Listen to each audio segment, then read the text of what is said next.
Hello, everybody, and welcome to the Patient Players Podcast. You're listening to episode 46. This is the August the 24th edition of the Patient Players Podcast. Hello, and welcome, everybody. I am your host, Daniel. And with me is the co-hostess with the mostest, Jordan. How you doing, Jordan? Hello, my name's Jordan. Jordan, you sound so masculine again, Dude, like from last week. Something crazy happened to me last week. I must have gotten some sickness or something. My voice absolutely changed, and for some reason I forgot everything I knew about video games except for Spider-Man and Journey. The ones that matter. The ones that matter, right? Yeah.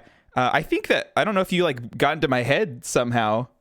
But it was a crazy week, but I'm back to normal. I had some orange juice because orange juice, as we all know, has that vitamin D, which just heals every wound, mentally, physically. So I'm great. I'm back. It's good to be back. Mm-hmm. I'm okay. I'm joking. I didn't actually. That wasn't actually me. But dude, how did you clone yourself though?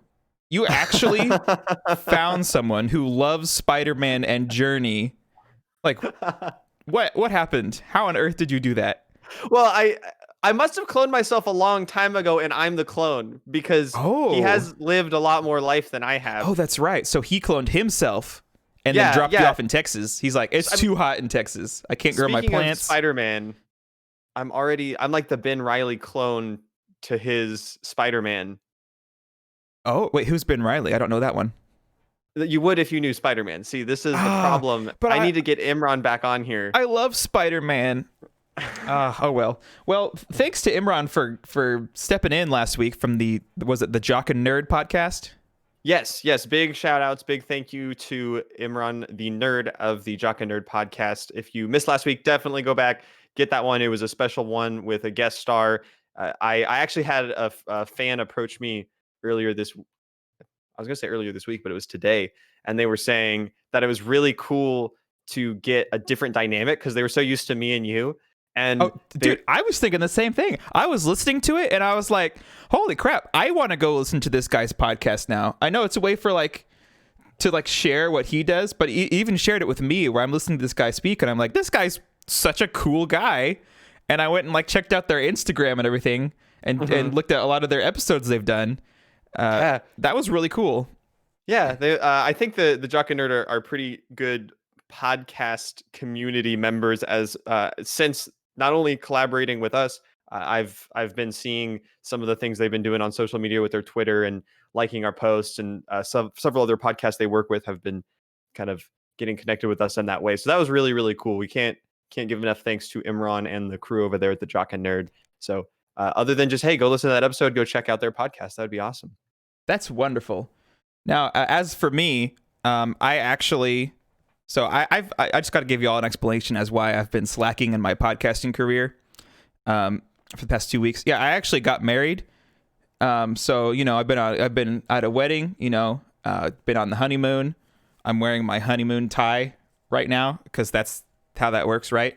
So I'm back from the Bahamas, and it's good to be back.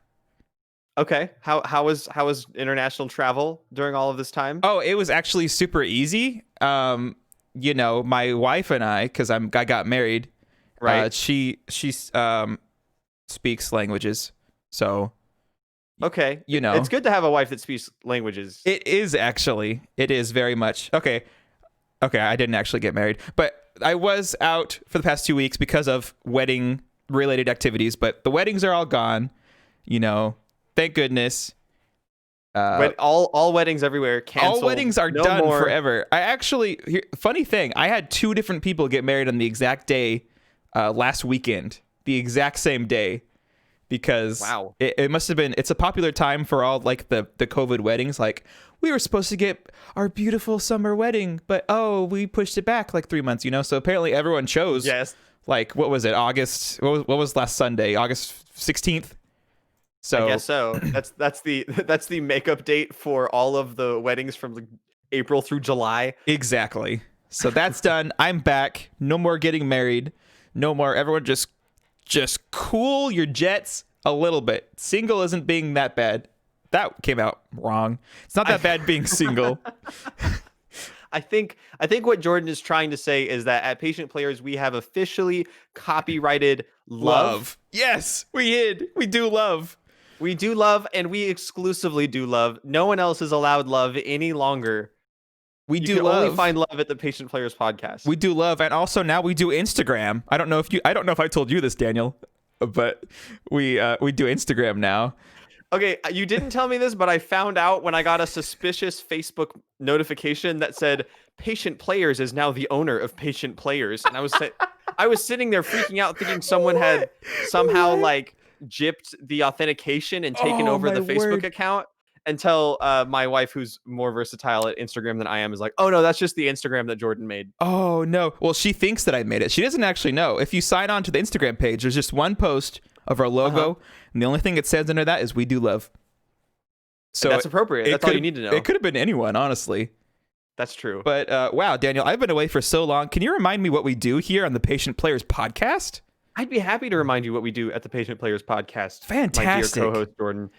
At the Patient Players podcast, we like to talk about video games, and we like to do gaming in the slow lane, where we are often going to be going back to the same games week after week, enjoying whatever updates have been added, or we might find older games. That's kind of predominantly what we've been doing the last few episodes is jumping on to games that we've missed the first time around. We managed to get good deals on them, or they've been given away for free for various reasons. And if you are a gamer like that, you're going to enjoy hearing about these games that we're playing. You're going to enjoy hearing about the deals that we find. And then at the end of the podcast, you'll be able to send in any questions you have about gaming, about life, about love. Yeah, now that we are the official owners. Our main category is gaming, but if you want to ask us, like, career advice, financial advice, like, hey, Jordan and Daniel, this is Billy Bob from Tennessee. I just got a mortgage on my home. How do I pay it? We'll answer that too.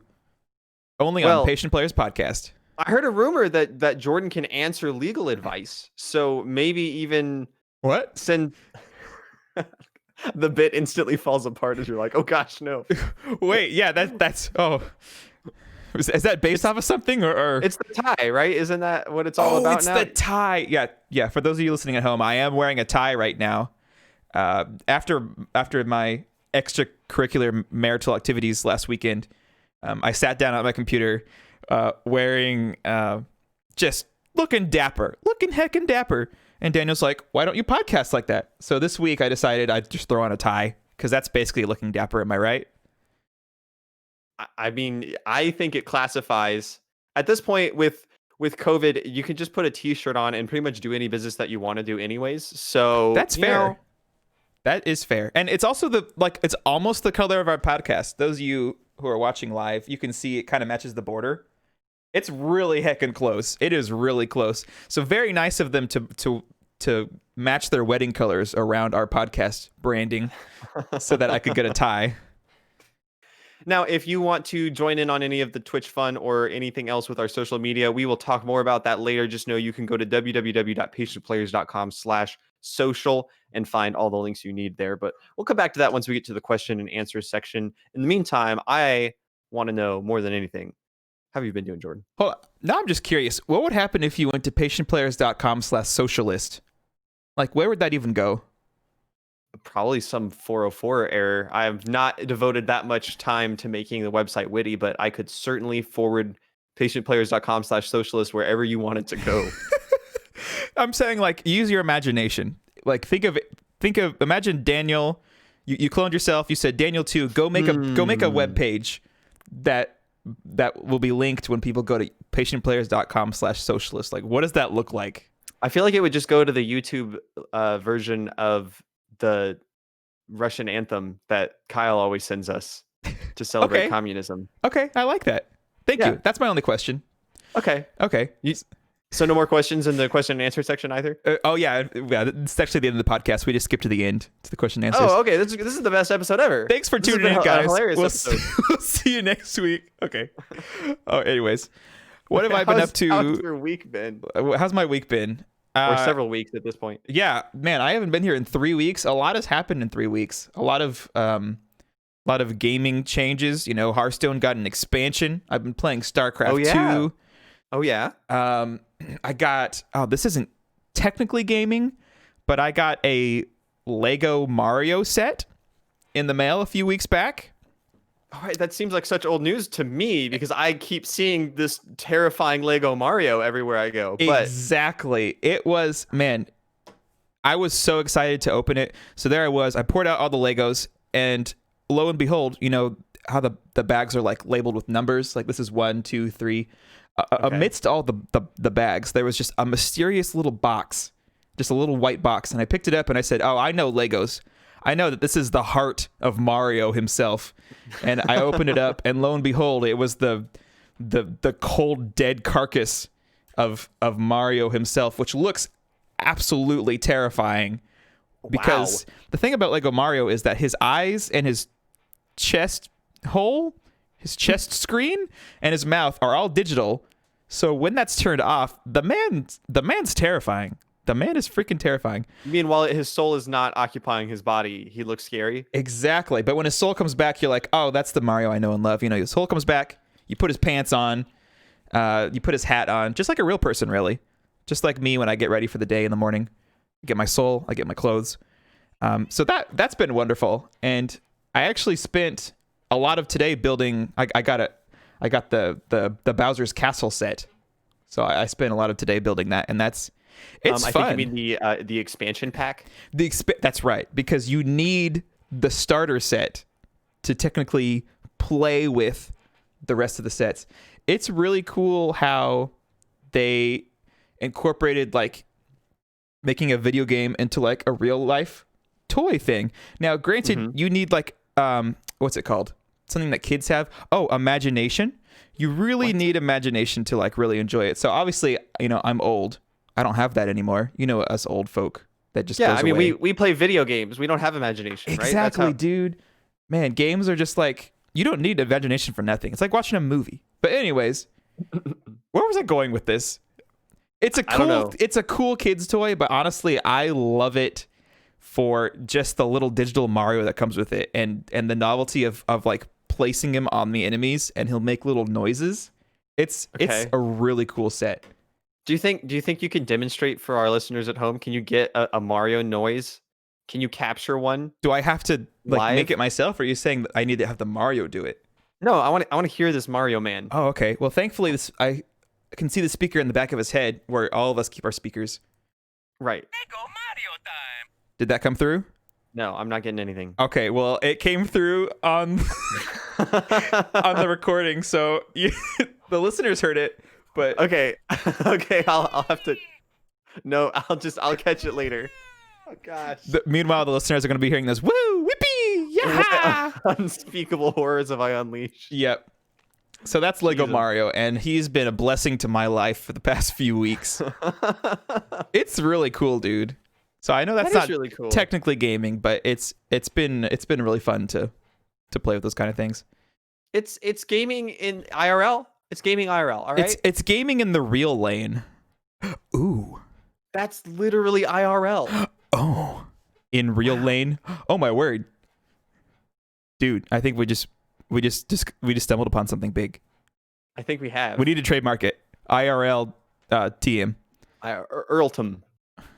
No, the TM is the little TM. Anyways, how's your week been? What have you been up to this week?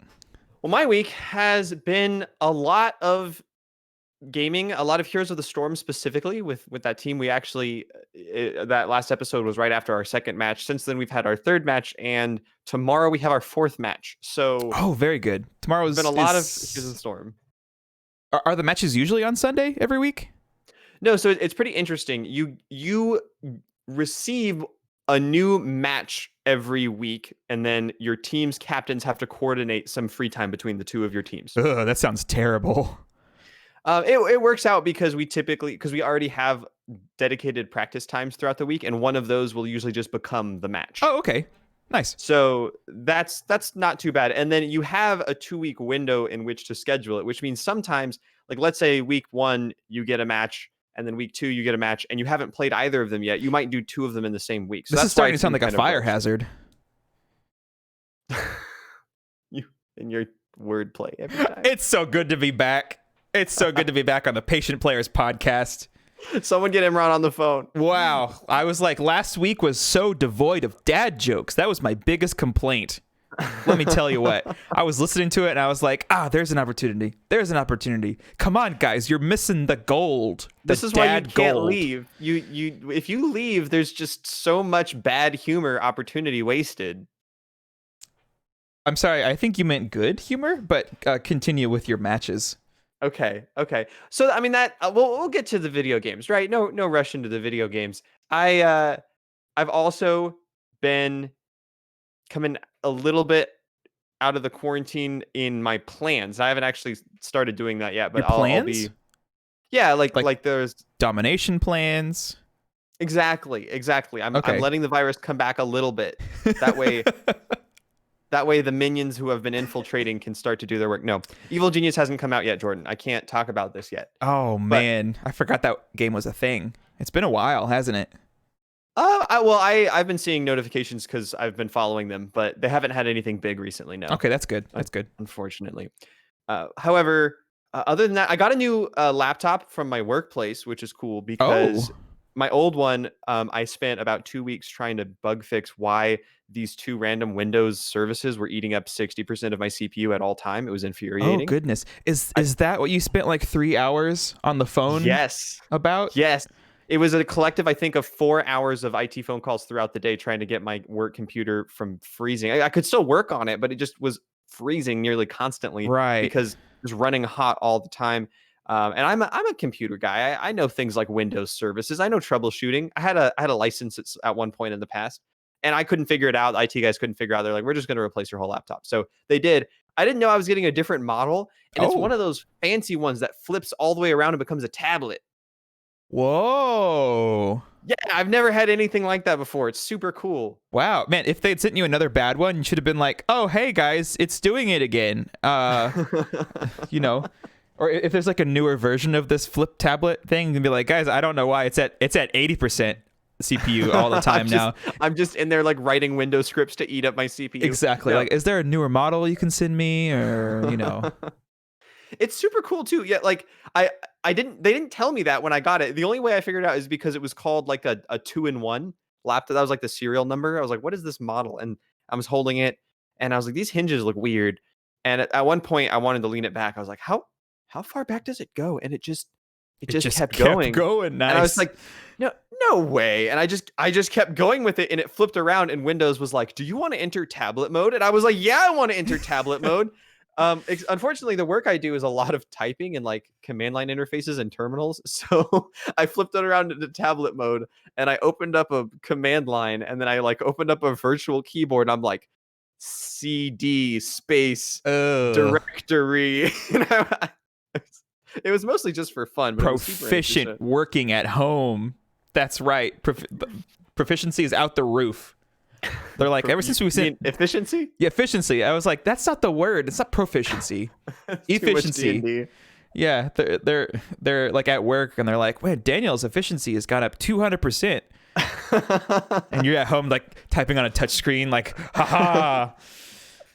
Well, and I was like, what is this going to even be useful for? And I think it'll be really useful for like, I used to draw diagrams about stuff to my coworkers when I was trying to explain stuff. So I had a marker board at the office. That's nice. And it's still there because I haven't been in the office in almost 6 months. So I think it'll be cool if I ever get to work next to someone ever again. That will be neat. Yeah, but that's a strong assumption. Don't you realize that the new cultural norm is working from home? I'm so ready to not be doing this. It's the next big thing. Yeah, me too. I'm self-employed, and I'm sorry to not be doing this. I hate working at home. You've never not worked at home. Exactly. I'll go to a coffee shop just to work with people around me, which is it's nice that they let you take the mask off when you're sitting down, and they have like the space is spaced out, so it's still safe. But it's nice just being like looking up and being like, there's a human being with a soul over there. That's nice. I forget those exist. You assume that at least. Yeah, exactly. They could have been like Mario, and they haven't hit the power button yet, and they're just this cold dead carcass walking around the coffee shop like, Look, I'll take a caramel macchiato. You've heard of people that don't come alive until they drink their coffee. That's just Mario, but he has a power switch for it. Oh, that's a great point. I have heard of those people. Very nice. The other big life thing that's been going on has actually been I have been taking care of things around the house with my wife recovering from eye surgery. She got LASIK done. Oh my word. Did she not have eyes before? She had very poor quality eyes, so she got the patch for them. Oh, I see. Eyes 2.0. Yeah. There was an expansion they released a few years ago. 1.3, 0.5. And, we're patient players. We don't go out and buy the latest expansions as they come out. So we had to build up some funds for that repair project. But so her eyes got reinstalled, and now they are kind of still configuring. No, they're healing nicely. She can see without glasses, which is really, really cool, I must say. That is incredible. I've known 2 people that have done that so far, Marion being the third. And like it's almost scary how well it works for everyone. Like, how is that a thing that just exists? Oh, let me stare into this laser for a little bit, and there you go. You don't need glasses anymore to see. Like, all right, who made this life hack? I'm gonna do a very brief description of a moment of the surgery that my wife experienced. So if you're squeamish with medical stuff, maybe skip forward like 45 seconds. But she described to me the sensation, because you're awake through it. You have anesthesia keeping you from feeling anything in your eyes, but you're awake for it. Nope. And she described to me how they walked her through the procedure, and they literally cut a flap in the eyeball and then do their work inside and then close the flap. So she described the process to me of sitting in the chair and feeling her eye flap, her vision start to blur, and then her vision just went out. So her eyes were open, but she suddenly couldn't see anything. It's like someone had turned off the cameras that are her eyes. And then they did the procedure, and the rest is history. But sorry to burden you with that if that is makes you uncomfortable. But I was fine living my life, not realizing that eye flaps being cut off were a thing. That sounds terrible. Is she squeamish at all with this? I guess not if she went through it, but maybe like wasn't that bad. Is there some hope that she gave? Maybe if there's other people out there that want to also go through with this, like, did she tell you it's worth it so far? Yeah, 100%. I mean, ends justify the means at this point. Like, it doesn't hurt. It's just creepy, right? It's just very creepy. And then at the end of the day, it's only been 2 or 3 days since her surgery, and she's already, almost back up to speed. Like, there's things they don't want you to do for a few weeks, for like a month or so, because while you're healing, they don't want it to get infected, right? So like, she can't handle our pets, so I've got to take care of all of the pets we have. She can't go swimming for like a month because the pressure can do weird stuff to your eyes. So there's a lot of recovery steps, but in terms of just living normal life, I mean, she doesn't have glasses. She is able to she uses eye drops like once every hour or two for the first week, but after that she's basically fine. Like, she's seeing things like normal for the first time. In fact, she went back in for the follow-up, and she did an eye test, and she has 20/15 vision, which means that she can see at 20 feet what most people have to get within 15 feet to see. So she is better than average vision now. Whoa, wait, is 15 average? Is 15/15 like the average eyesight? No, it's 20/20. So the second number is the average person, and the first number is where you can see. So 20/20 means what you can see at 20 feet is what most people can. 20/15 means that you can actually be 5 feet further back and still see it than most people. Whoa, that is a heck of an upgrade. People who have a bad vision would have like 20/100, where it's like someone who's at 100 feet back can see what you have to get 20 feet closer to see. Gotcha. Or 20 feet close. You better watch her at night. She's going to run off and be like a superhero or something, called like the Eye Watcher or something, with that new vision of hers. Right? She's going to be like laser blasting people in the eyes with their new laser eyes. That's crazy. I mean, it was a laser eye surgery, so if there's no lasers coming out of these eyes, I feel like we should get our money back. That's absolutely call for a refund right there. Holy smokums. So that's been life. Video games for me have been a whole lot of Heroes of the Storm, both because of the team and just because I like the game. So I've been playing that. Yeah, I actually watched you. Was it last Sunday? Oh, the most recent match, I think that was on Wednesday. Was it Wednesday? Yeah, it was not too long ago. Oh, I don't feel like it was Wednesday. But anyway, I got to see you in a match, and actually, it was casted this last time. Yes, you're. I completely forgot about that. The Heroes Lounge League that I play in has casters that will practice and do stuff with their Twitch streams and stuff on the matches. But we're in a low division, so we very infrequently get picked up for casting. But I believe his name is NyQuil Fiend on Twitch. The NyQuil Fiend was our caster, who I think was my first team's time having a caster that spoke English, which is pretty awesome. But Is that a common problem? well, HOTS is or Heroes of the Storm is way more popular in Europe than it is in North America. Oh, so I know where I'm moving to when I grow up. Well, the caster, I want to go back and listen to the video recording only to hear the caster, because obviously when I'm playing, I'm not listening to the caster. Right. So I'm just playing the game. We had some pretty good matches, I will say. What did you think of the whole series? I love them. I actually got to watch them in my personal theater through my Oculus headset. Okay. Thanks to, what is it called? Big Room? Big screen. Big screen. Yeah. So I, as I was watching it on the, man, it's so cool. VR is so cool. I was in like my own personal, this massive theater, watching on this massive screen, like the match and listening to the caster.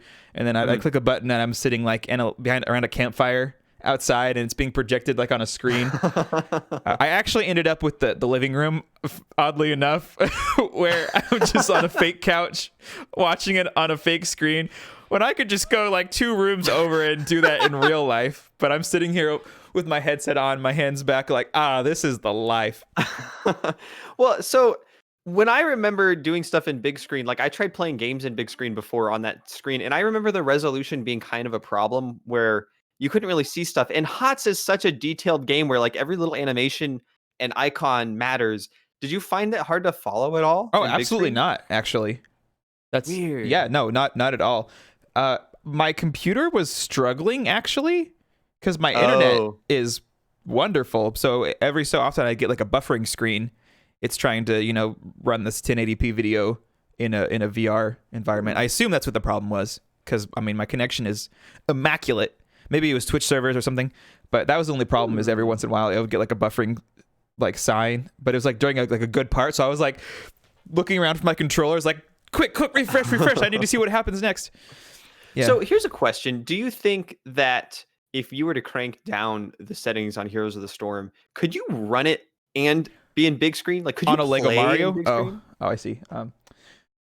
Could you? Yeah, if you can tell what's going on visually. Yeah, I don't see why not. Okay, so does this mean that we could both get into big screen and play Heroes of the Storm next to each other on our own personal views? And I can be like, "How's Daniel doing?" Like, kind of glance over at your screen, like over your shoulder. Yeah, I would try that. It would be like we're in like a professional esports environment where they have all the screens lined up next to each other, and you're just sitting next to your teammates. Goodness, that sounds so cool. Wow. I really want this now. We need more friends with VR, so we can get a whole squad. Man, it's been a dream of mine to have like a 5-man squad. You're living my dream, Daniel. A 5-man squad in Heroes of the Storm, where everyone they know what they're doing. The closest we've gotten was 4, I think. Or have we ever had all 5? I think we had all 5 once, but I think 2 of them were pretty new players. Okay, that's right. Oh, I think one was Judah, who... Right. Yeah. Right. And maybe Marion, Marion is great at playing the heroes she knows and doing the AI matches. Same, honestly. But she's still learning the kind of competitive strategies, just because that game has so many layers of strategy that you have to figure out. So here's a little thing, Jordan. You sound like you're a bit envious of like this coordinated environment. Yeah. But at the same time, that was literally me like 4 weeks ago. I was sitting there like, this sounds cool. I'm going to Google Heroes of the Storm competitive league. And I found this amateur league and I just joined it. And like, what I'm saying is don't let your dreams be dreams. That's all you were doing. You were just doing yourself a think, and it came to mind of just Googling for a team. Yeah, and they were like, here's the league. It's called Heroes Lounge. There's another one that just started. We just joined and they're just figuring out matches. They haven't even. I think some teams are still looking for players called NGC. Oh wow. So there's two leagues that I know of, And yeah, I just Googled it and I found these leagues and they were like, go to this Discord. And I went to this Discord and then the North American season had already started. And so it was like, well, if you want to play, join as a sub. So I just posted in the sub. I'm like, here's my profile. Here's who I'm good at, and I want to play. And the team I'm on, the Devil's Rejects, approached me and they were like, hey, do you want to try out for a sub? And then they were saying, actually one of our players is leaving because they can't play much longer. So if you're a good sub, like we could also consider you for a full-time position. And so they just let me join the team. So yeah, that all happened in like a week. So I'm saying by this time next podcast, you could be doing this as well if you were interested. But you could also sub for our team. The problem with that is, I think you watch a lot more matches than I do, like on YouTube. Is that true? Yeah, usually one or two a day. If I'm like eating lunch or something, I'll put something on. Okay, so like I would call myself the king of quick play, if you will, where there is no heckin' strategy. It's just every man for himself, and if you happen to get on a team of 4 other people who are also good, then you win. Congratulations. Like whenever you play, we're like, guys, we're not like rotating efficiently. We're not getting this camp at the perfect timing. I'm like, holy smokes. Daniel knows so much about like how to play competitively. And I know absolutely nothing about this. I was watching your stream and they're like, oh, we're going to choose this map where so-and-so is a good strategy and so-and-so is a good strategy. And there's someone in chat who's like, oh, what if they do this strategy? That'd be hilarious. And I'm like, I have no idea any of these things are talking about because I don't know anything about like the competitive meta of this game. So that would be a huge learning curve for me to get into competitive. Sure, but I think it'll come faster than you think. And the other thing is there's twofold. One is that each team has a person they designate as a shot caller. And so that person is typically giving the commands of where to go. Now, my team in particular is actually practicing learning our team strategy. So like we have a Google Doc where we've got for each map, here are the strategies that we want to take as a team. It's not the only strategy you can do, but it's a strategy that we want to do and get better at in practice. And so we have like preferred heroes, preferred bands. We have like times for the camps, like make sure to get it here and here and that kind of thing. And so I didn't make any of that stuff. My team's actually been really cool in making that stuff and sharing it. And then we use them during practice so that we can use them during the game. And yeah, so my encouragement to you would be, don't feel like you have to know all that going in. If you want to try it, give it a shot. What I can do is I can actually, my team just brought on 3 different substitute players, which means if the starters, the main team is available, they will always play. But if any of them are out, then we will contact the substitutes and ask them to either help during practice or during a match. And so if you ever wanted to jump into one of our practices or something, I would be super down for that. That sounds super fun. Interesting. I would also probably like that. I would also be nervous though, because as you mentioned earlier, like I'm only good with the characters that I play. So like if there's ever an opportunity where it's like, oh, we need a healer, but we don't want Lucio, we want, I don't know, Uther. I would be like, I don't know how to play Uther. I don't know heckin' nothing about Uther. And like for me, learning curves of a game are a lot longer than most people. Like I really need to get in there and like push that Q button enough times where my brain's like, oh, that's what the Q button does. I think you underestimate how fast you pick up on games because you have so much experience. Okay, maybe. Yeah. Maybe just don't compare to other people all the time. Well, it's not. Like, I actually played... I mentioned Uther because I actually played Uther a few nights ago in a quick play match because it was that perfect opportunity where I could get all 3 of my quests done with that one person. So I was like, okay, a Warcraft healer winning match, here I go. Yeah. And it was hard because I was like, I had to sit there and just like read his button. And I was like, okay, so I use that on this guy. Like, what does this do? Okay, so it's like Anduin's thing. Good. And I actually beat that match with most damage. Uther. Uther can do whatever you want. Uther can be damage build, tank build, which is kind of the same thing, or healer. Uther's a very complex hero in that game, so I think that's cool. I was liking him a lot. Like that stun is busted. We had a Diablo, and it was against just AI, but I was like, I really want to play this with Daniel sometime, where the Diablo Uther stun, where he like flips him over and then he immediately gets stunned. Oh, it was beautiful. Yeah, he's great for comboing like that. His downside, we don't have to talk about HOTS too much longer, but I will say Uther's main downside, like if you picked an Uther against me, is that he has super long cooldowns on his healing abilities. Mhm. So even though he is a healer, he's one of the worst healers in terms of raw output for healing. Which means that if you pick characters that do consistent damage, like Lunara or Raynor, that you will not be able to out heal their damage, and your team. Ah, So he's great to go in, stun you, and blow you up, and heal his team. And he's good to counter blow up because when he heals you, he gives you armor. But he's very bad at extended fights, and he runs out interesting. of mana very fast. I did notice that. Very mana hungry. My goodness. Yeah. See, there's all sorts of strategy, and the shot caller and stuff like that will help you figure that out when you're picking heroes. If you play competitively, he'll say, no, we don't want that hero. Do you play this hero? And if you say no, he might give you another suggestion. So you have a couple options. They work with you really well. Oh, okay. That's cool. So that's what I've been doing. I have a few more things to talk about, but I want to hear your video games because you've been gone for a while. I have been gone for a while. As I mentioned, been playing some Hearthstone. That expansion came out. It's lots of fun. Just loving it. Flight Simulator dropped this week. Oh yeah, the big new one, right? Yeah, I had been wanting to talk about this on the podcast for like weeks and weeks, and I never got around to it. It's finally out. I actually haven't played it yet because it is a 90 gigabyte download, and they didn't do its Steam launch very well. Have you heard anything about that? I have not. I figured it was big because it's simulating the entire world, so there's a lot of map to be simulated. Yeah, a lot of map things to download. But anyway, I have Game Pass, I think, for this month, so I just download on Game Pass. But apparently on Steam, this is terrible. I can't believe they did this. Steam downloads the launcher, so it's like, this game is like I don't know, 50 megabytes, something real small, and then you launch it. And it has to download the 90 gigabytes, right? Okay. However, Steam has if you want to return something, you don't actually like something, Steam has like a 2-hour playtime limit. Oh, no. So, I see where this is going. Yeah, its reviews are pretty low because everyone's like, I wanted to return this, after spending like 4 days of waiting for it to download. But it turns out I have 4 days worth of gameplay now, so Steam won't accept my refund.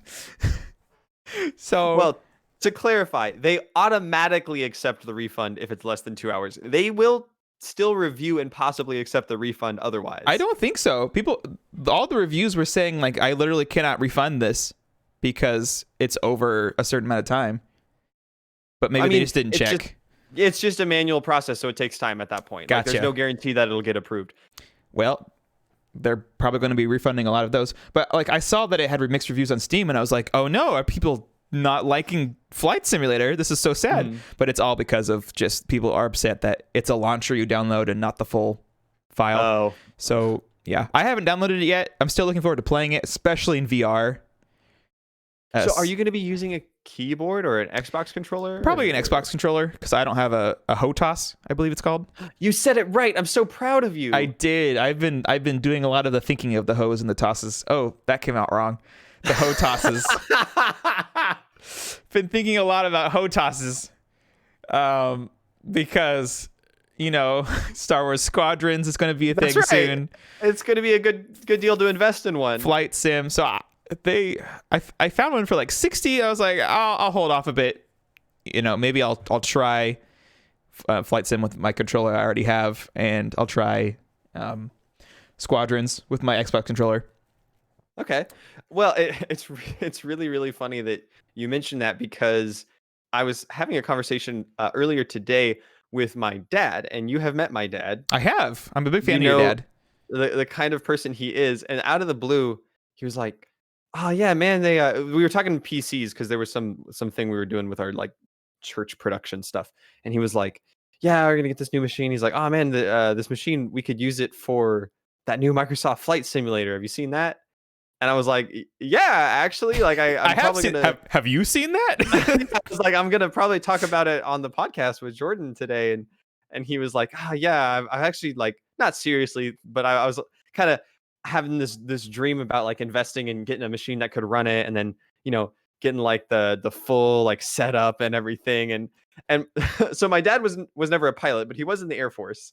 And so he's talking about like I was talking to him, I was like, just come over to my house, man. I've got a VR headset, I've got the throttle and everything. Like you can go nuts with Right. it and it'll be super fun. He's I like, would imagine your dad would want like a 6-monitor panel that just completely encompasses him.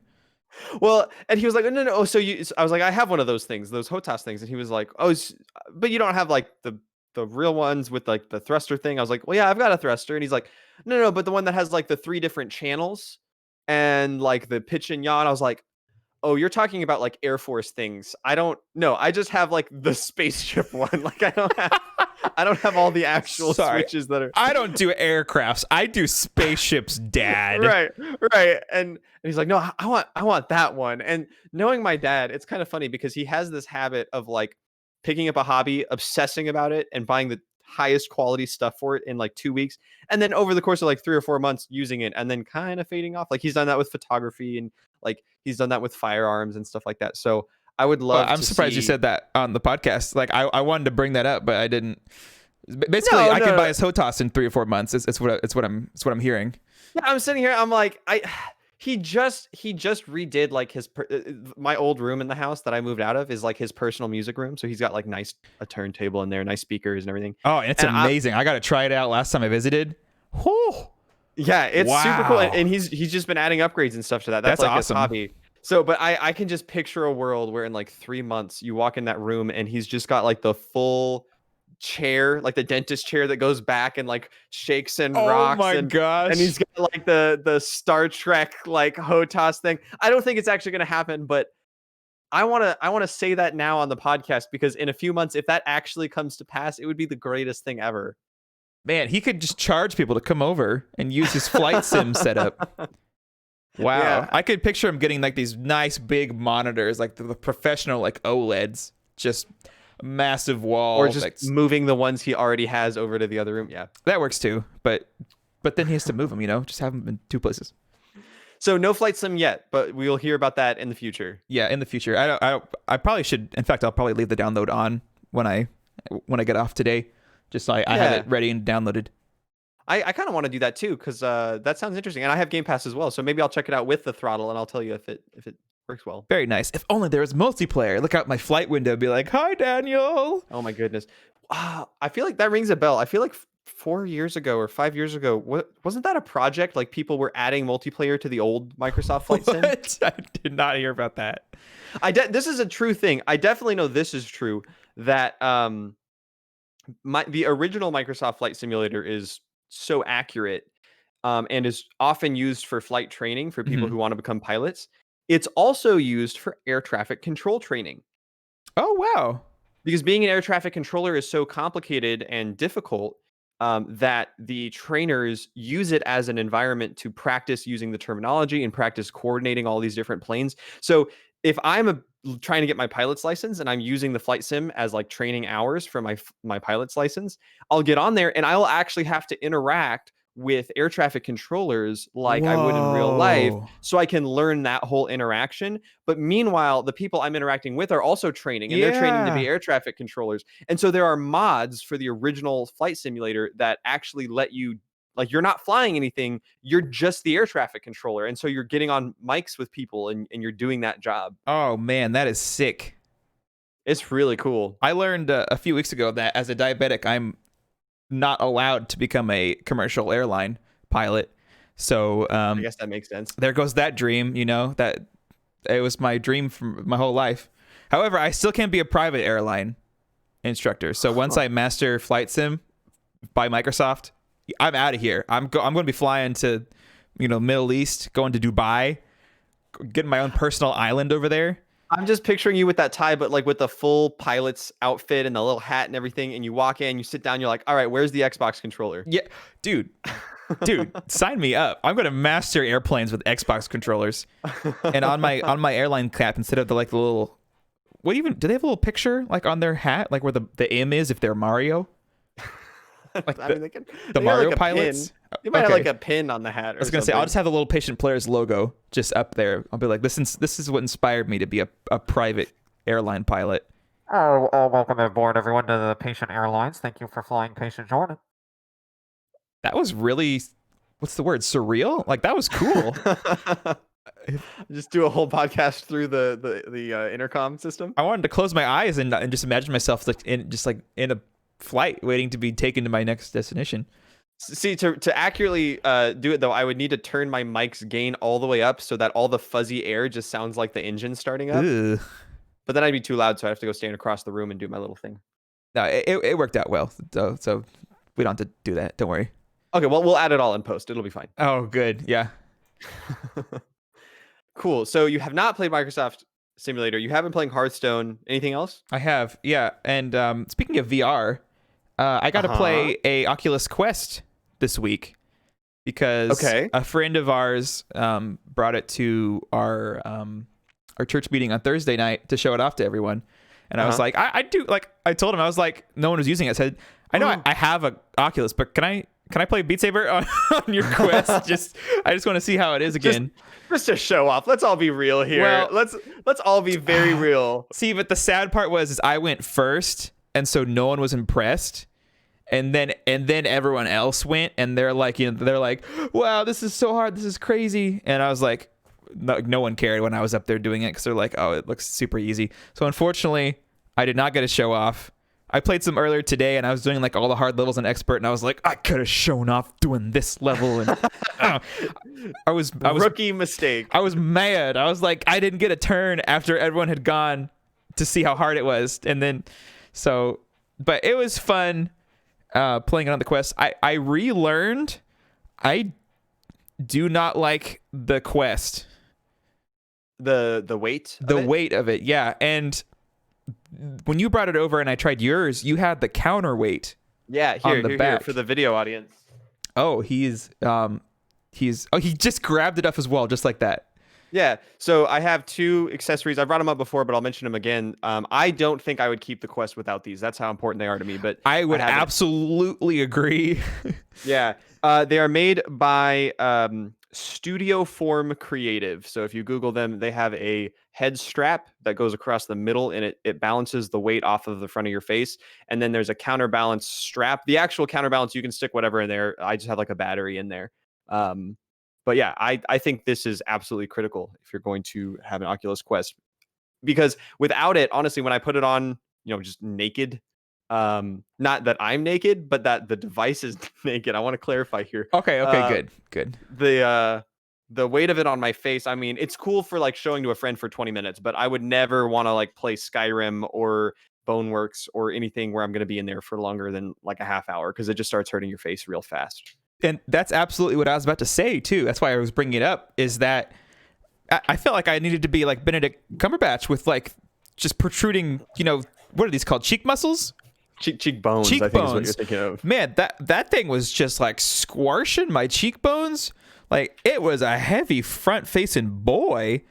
And so I went home, or today, I was like, okay, let's see. I need to compare this. And I put on mine, and I played Beat Saber for like 20 to 30 minutes. And I was like, oh, this is just enormously better in terms of weight distribution. That's a hard word. Distribution. That is a hard word. Distribution. I haven't actually taken the plunge on this, but I have considered several times finding someone to trade my Quest for a Rift S, which is kind of a downgrade because Oculus as a company is really pushing the Quest and supporting it more than anything else. And that's kind of where they're going for the future. And it makes sense because it's by far the most popular one. And people who are interested in it don't need the computer, which is just a huge barrier. That's the huge thing right there. It's a bigger market to people. But I have not found it's so hard to make these decisions mid-quarantine because, of course, I'm not taking it anywhere because I'm not going anywhere at all. Yeah. So I wouldn't make that decision. You also bought that nice fancy laptop. So like that's the thing. Yes. That's what's changed. So before the quarantine, I wouldn't have gotten rid of it because it was great to be able to take and like show to people, which I wasn't doing anyways with quarantine. But when we all are able to leave our house, if that ever happens again, it will be cool to own a Quest rather than a Rift S. Until I bought a VR capable laptop, and now I don't know because since buying the laptop, I haven't really gone anywhere. So it's not like I've barely even been using the laptop. So I got to see how that works out before I make any big purchasing decision like that. But I can definitely see a world in which there's no situation that I would be willing to bring the Quest and play VR games that I wouldn't be willing to bring a laptop with a power cord and a cable. The downside would be like, so I've shown off the Quest to like coworkers in like a meeting room at work before, and that was cool and simple. But like you only do that once per person, right? Like at a certain point, you're not showing it off to everyone anymore. You're just Right. playing games with it, or like watching YouTube on it, or like I don't know what you do on the Oculus, but so I'm kind of still in between. The Rift S that when I tried it at your house was very comfortable. I really like the screw-on like Halo thing. Oh, I love that. That's like my favorite part of wearing beautiful. Yeah, I really like it more than the Quest, because even with the strap and counterbalance, it keeps the pressure off your face, but the device is still heavy. So it's definitely noticeable that it's not as free and light as the Rift S is. Mm-hmm. Yeah, like the next time that group has a small get together, like I'm considering bringing my desktop, my entire chonky setup, just to be like, yo guys, this is what real VR is. Like I know the Quest was amazing, and it was amazing for what it was, but I was like, there was one person there where her head was so small, the strap on top, it went past the Velcro, so we literally couldn't. Like, does that make sense? Like to tighten it all the way, it went past the Velcro, so it couldn't. It was nothing for it to tighten to, and so we had to get a rubber band and scrunch it up in a little a little hole. You and just then, like stick a towel on top of her head so that it just like puffs it up a little bit. That would have been great. Yeah, like I was like, I want people to be able to wear it correctly, or they were like, it was like sagging down on their face because they didn't.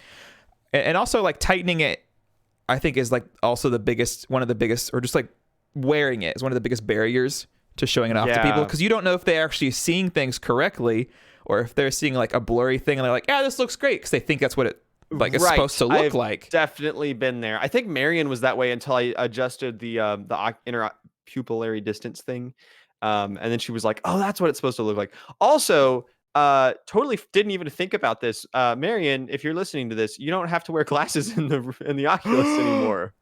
I bet that's the reason why she had it done in the first place. Yeah, she was like, I don't have to wear Oculus glasses anymore. I bought her Moss and Psychonauts Rhombus of Ruin, and she has yet to play either of those. Have you played Psychonauts? No, I've been waiting for her. It's really good. I beat the entire thing like less than a year ago. So all right, good. Cool. Well, we got to get to that at some point. Oh man. So yeah, that's my Oculus spiel, if you will. Mm-hmm. Okay. So fun, and I'm really looking forward to like bringing my whole setup. As annoying as that is, I wish I had a laptop like you did. Like I can just be like, here's my setup, laptop over here, and I have done the whole desktop thing. It's cool. It's kind of worth it. It's really hard to get it all set up. Yeah. Like you need a screen and you need wireless mouse and keyboard. Oh, I didn't even think about HDMI. the screen. Yeah, it's a whole process, my friend. Gosh. Yeah, I would probably just bring like an HDMI cord and say, let's do this in their TV room. And yeah, that works to the TV. That 100% works. Yeah. The cool thing about the Quest, and this is genius. You know how you can mirror it to your phone that never works for me through the app. There's always some error. It worked like flawlessly when we had it set up this last week. And also the house we were at, they had an Apple TV, so he was mirroring his phone screen to the Apple TV, so everyone could see what was going on just like perfectly. Like there was maybe 2 seconds of lag. Cool. But I was like, this is so cool how easy that was, because it'd be so much more awkward if everyone was just sitting around, this one person in the middle of the room just like I've definitely done that. This is so fun, just swinging their arms.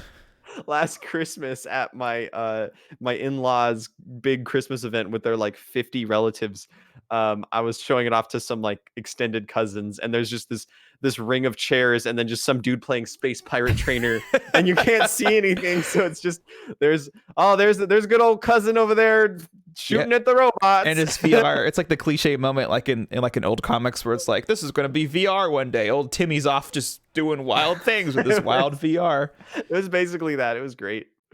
Ooh, yep. So that's all I got on that. That's pretty much that's been the general gist of what I've been playing recently. Okay. Yeah. Okay, that's pretty cool. The only other stuff that I played has all been on Nintendo Switch, actually. I loved what y'all were saying about the Switch. Let me just say real quick. Last week, how it's like you got your consoles and then you got the Switch, like it's its own thing. I was like, yeah, preach, guys, it's the best. I left my Switch Lite, is that what they're called? Yeah, at my friend's house, and I left her a copy of Mario Kart also, so now I can play Mario Kart with her. You're just a Switch dealer, dude. This I is like am such a victim Switch number dealer. 5, I think. But this is still my Switch though. Like I'm not selling or giving this one. So That's what happened to the last person until they bought their own. That's true. The first one's always free. Like, you are a dealer. That's how this works. Yeah. It's what's the meme? It's not much work, but it's honest work. It's not hard work, but it's honest.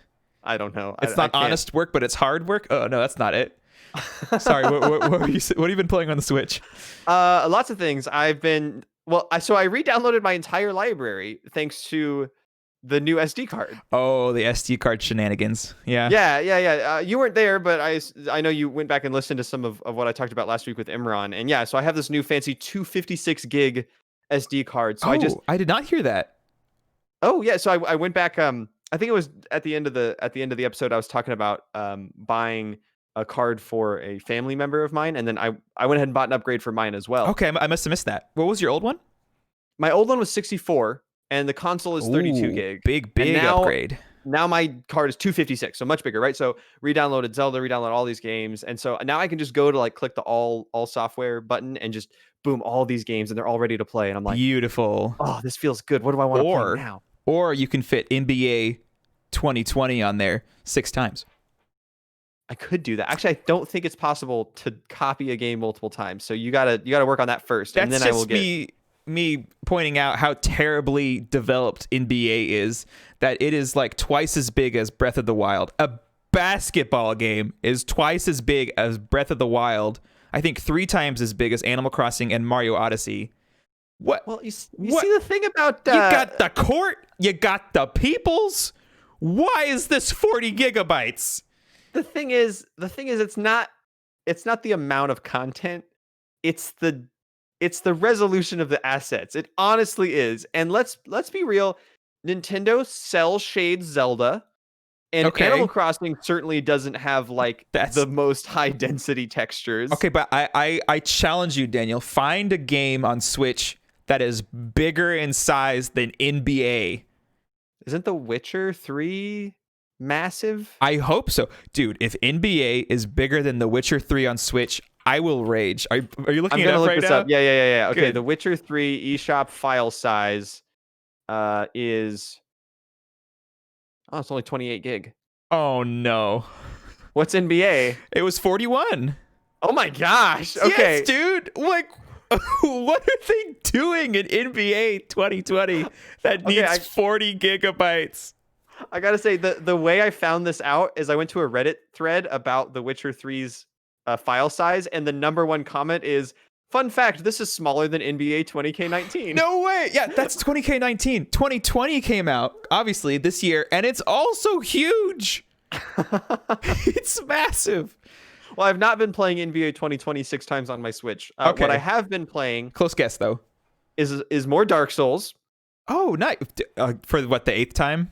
Well, I went back to my intelligence-based sorcerer character, who was about halfway through the game previously. Intelligence-based source. That sounds like you just in real life.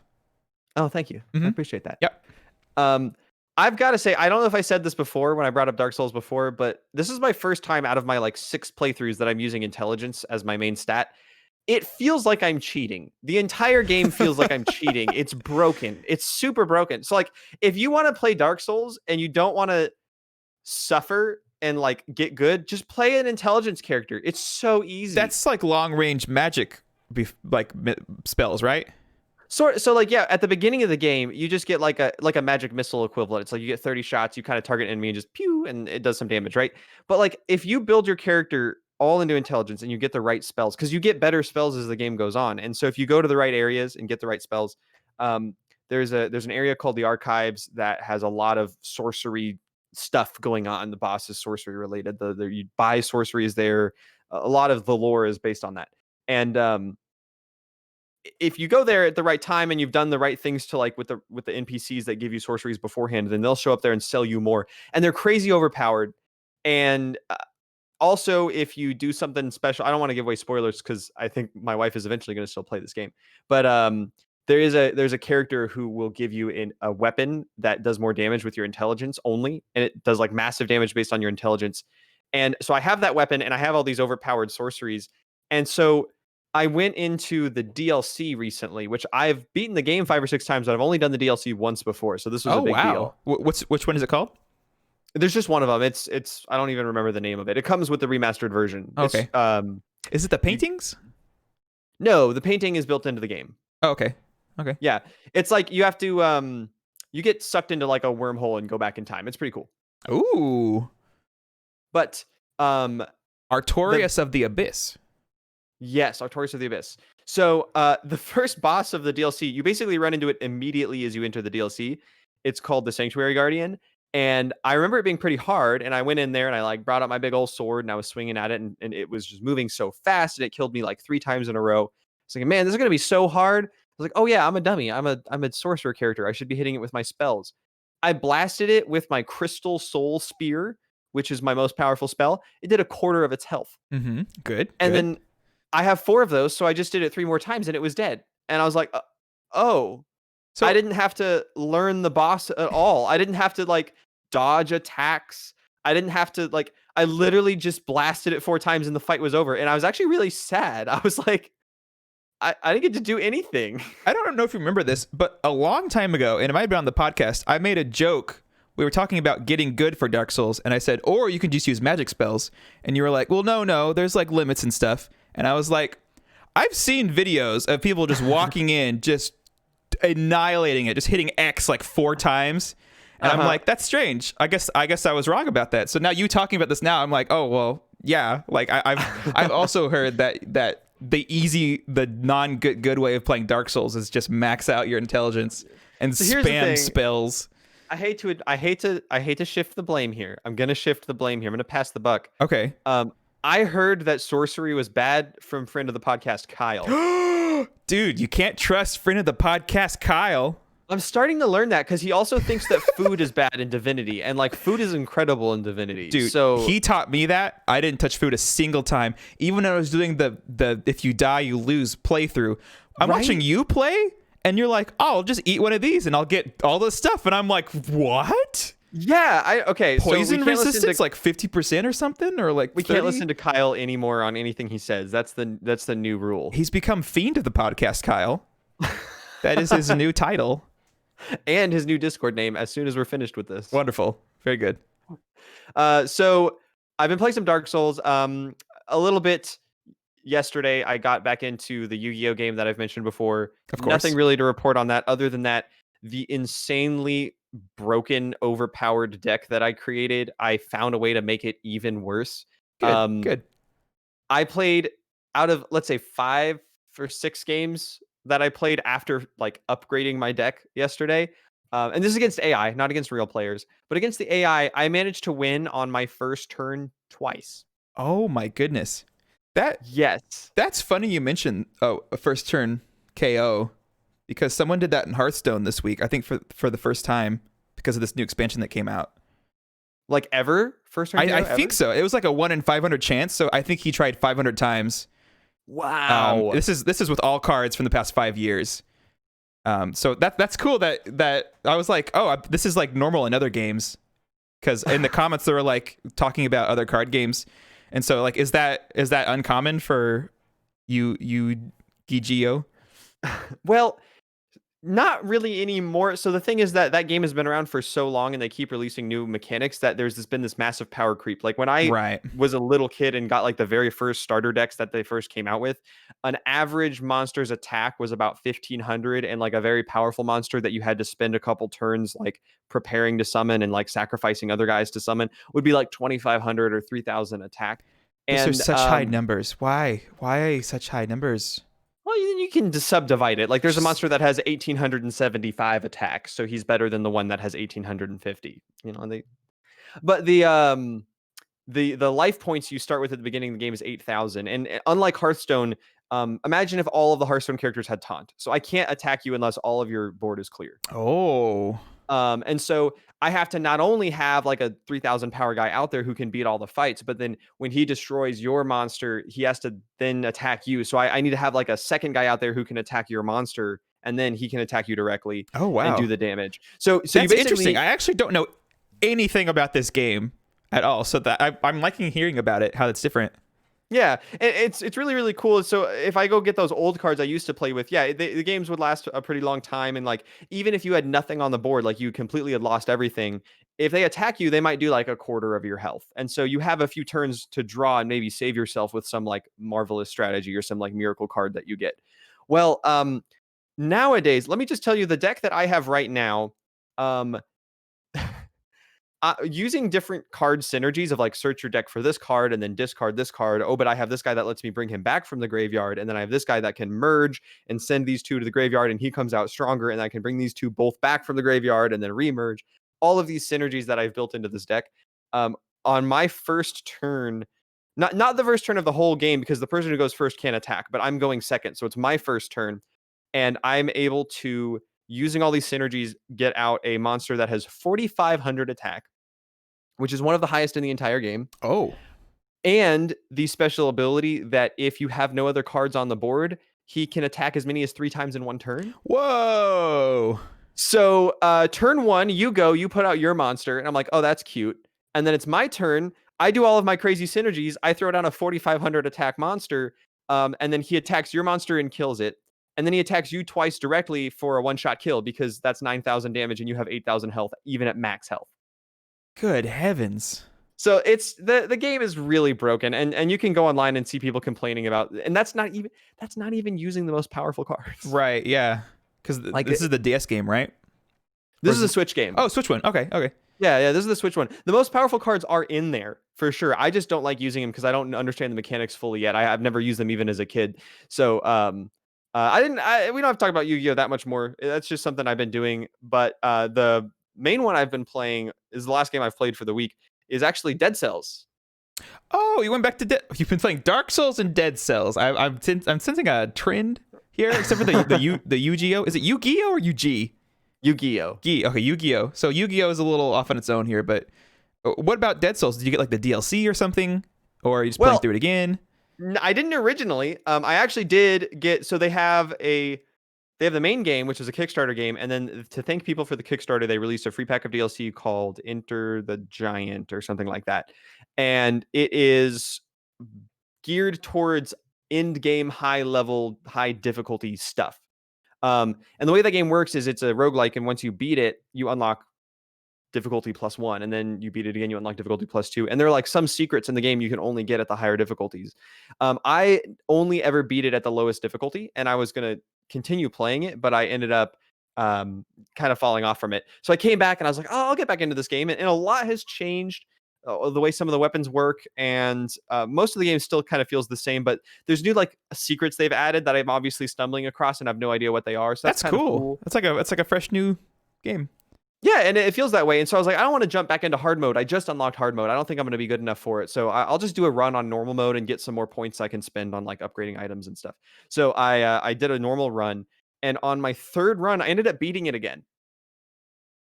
Which it took me the whole time playing it before for like several weeks to even beat it one time. Now, is this maybe you just got lucky with drops, or do you think they've maybe softened the game up a little bit since last time you played?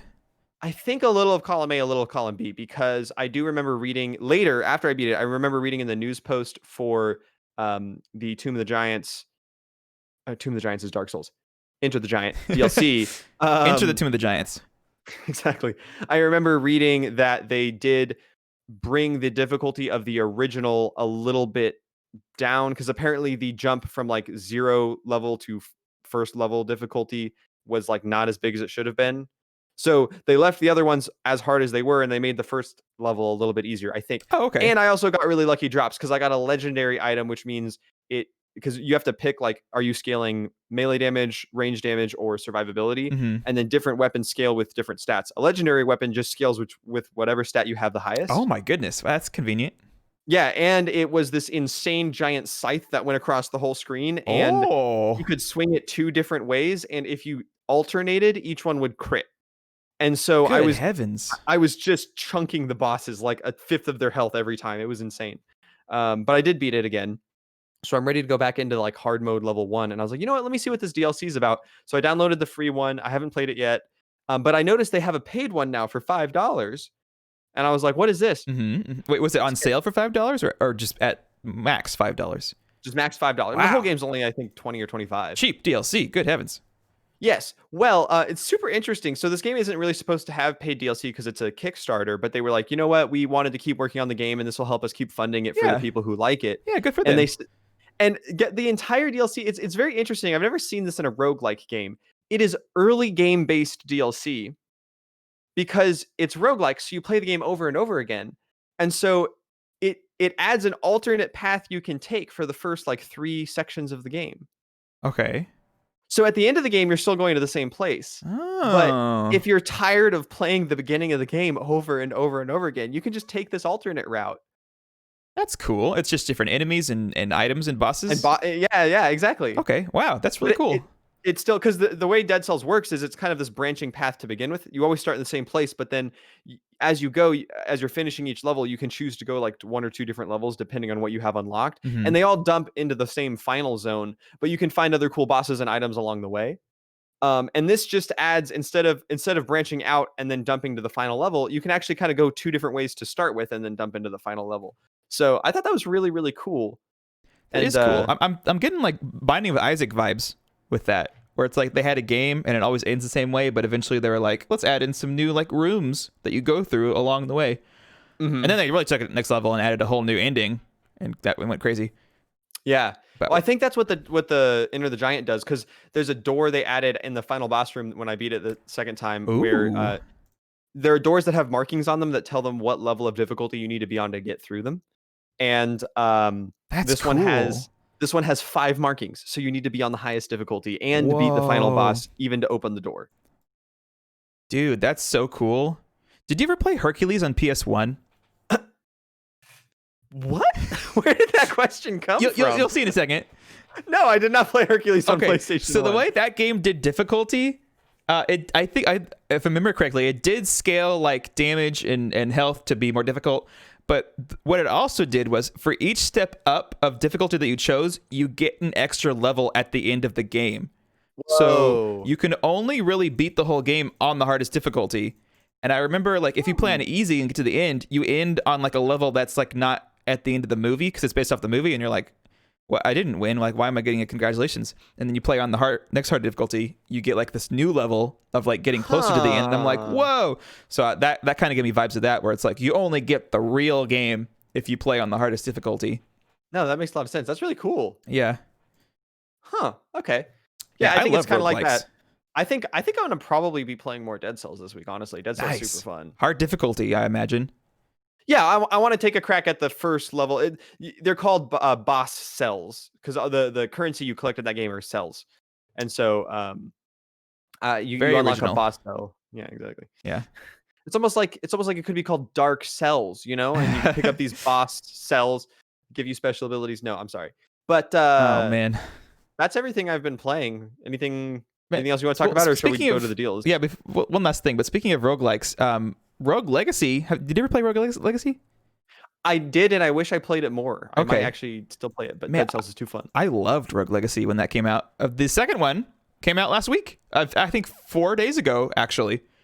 Okay. Rogue Legacy 2 came out on Steam in early access. Okay. But I'm keeping my eyes on it. It's only like $17, marked down from $20 right now. Mhm. But I love the first one, so I'm really keeping my eye out for the second one, especially if it comes to Switch. I would love me some Rogue Legacy 2 on Switch. Delicious. That does sound really fun. But that's all I got for today. Okay, cool. Well, deals will be short this week, both because we've talked a lot already, and also because there's not much going on. We're in that stagnant towards the end of the month period. I think I saw some Steam sales. I actually forgot to write these down. How could you? Let me check this out. Do you want to talk about the Epic Games real quick while I pull those up? Sure. this week until August 27th, which is this Thursday, you'll be able to pick up Enter the Gungeon for the second time that they've given it out, and God Trigger. Now, Enter the Gungeon, as we mentioned last week, is also a roguelike where top-down, what's the category called? Just like bullet hell? Yeah, top-down bullet hell. Yeah. Where everything's a gun or a bullet. The enemies are bullets. The bosses are guns and bullets. Now, I don't know what God Trigger is. Do you know what God Trigger is? I think I looked at it last week, but I couldn't tell you. I've forgotten by now. Okay. It's a slay enemies with speed and precision and an over-the-top show of blood and explosions. Oh my gosh, what a description. Play solo or with others.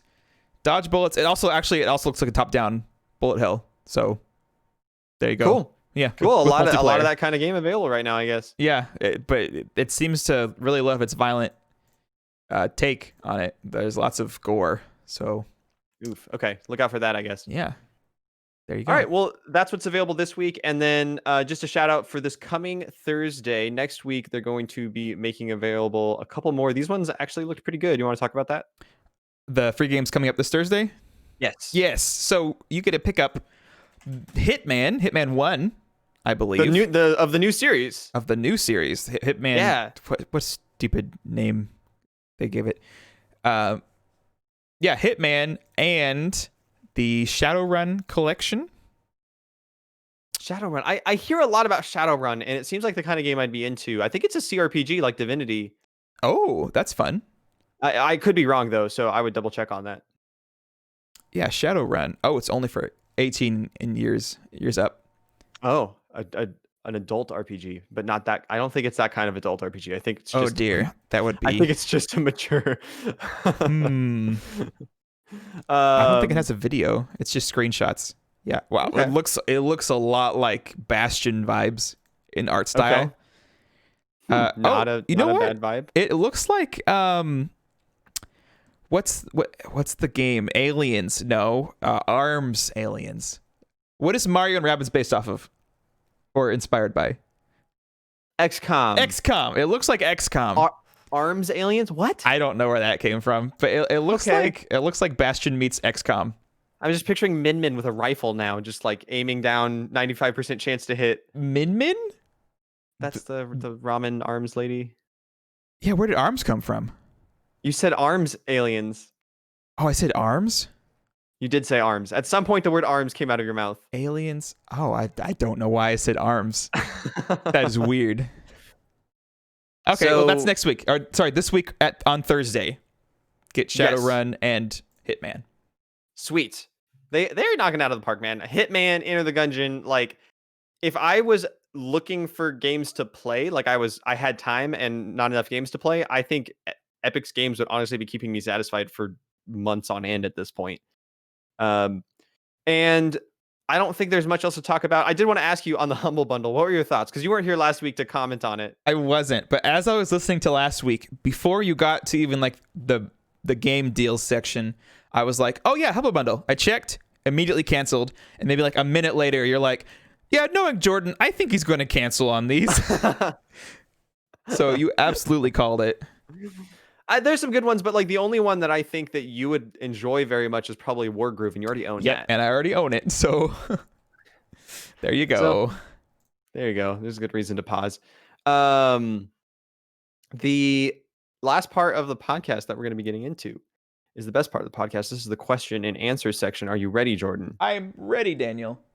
So if you want to get in contact with us for the question and answer section, there's a number of ways to do that. The best way is going to be send us an email. We check those first and foremost, and that's over at patientplayerspodcast@gmail.com. So if you send an email there, we will get it. We will look at it. We will more than likely read it out on the podcast about video games, about love, about life, anything you want, send it in. Additionally, you can join us on the Patient Players official Discord server, and that you can find at patientplayers.com/discord. And along the way, if you want to be notified of any midweek streams we do, of these weekend live streams of the recordings, if you want to know when a new episode goes out, if you want to know what we're up to day to day, follow us on our social media or join that Discord, and that's at patientplayers.com/social. With that out of the way, we do have a couple different emails this week. I will go ahead and let Jordan take the first one. Am I doing the book? No. That's last. That's always last. Oh, sorry. Okay.